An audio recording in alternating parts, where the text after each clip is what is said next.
Qu'est-ce que le christianisme? Le christianisme, c'est une question de vie. Si vous êtes chrétien, alors vous possédez une vie nouvelle. Et quand vous décidez de quelque chose, ce n'est pas la peine de vous demander si ce serait bien ou mal. Vous devez vous demander, si je fais ceci, ma vie intérieure en sera-t-elle affectée? Comment cette vie intérieure réagira-t-elle à tout cela? Il est étonnant de voir que beaucoup de chrétiens se contentent de se conformer à un modèle extérieur, alors que ce que Dieu nous a donné par la nouvelle naissance ne peut être une accumulation de nouvelles règles auxquelles nous serions encore assujettis.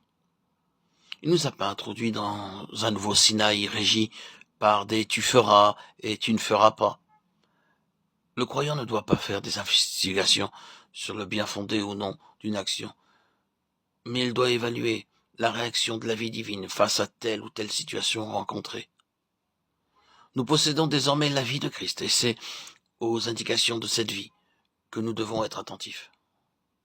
Si lorsque vous devez agir dans une certaine direction, la vie s'élève en vous et vous donne une réponse positive, s'il y a cette onction intérieure, 1 Jean 2, 20 et 27, alors vous pouvez aller de l'avant en toute confiance. C'est la vie intérieure qui vous a indiqué cela.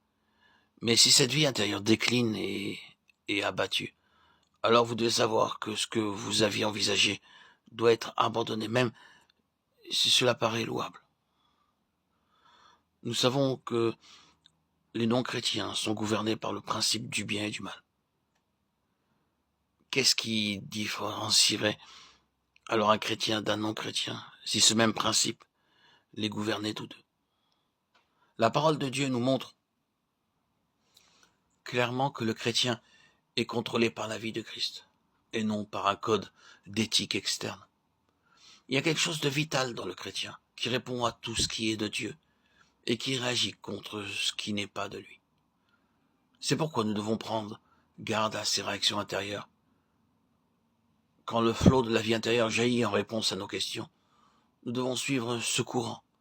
Mais quand il décline, nous devons délaisser cette voie. Nous ne voulons pas être gouvernés par ce qui est externe, ni par les pensées qu'elles viennent de nous ou des autres. Les autres peuvent approuver une certaine chose, et en pesant le pour et le contre, nous pouvons aussi penser que c'est bien. Mais que dit en nous la vie intérieure? Dès que nous avons réalisé que le facteur essentiel dans la conduite d'un chrétien, c'est la vie intérieure, nous savons alors que nous devons non seulement éviter ce qui est mauvais, mais aussi tout ce qui extérieurement semble bon.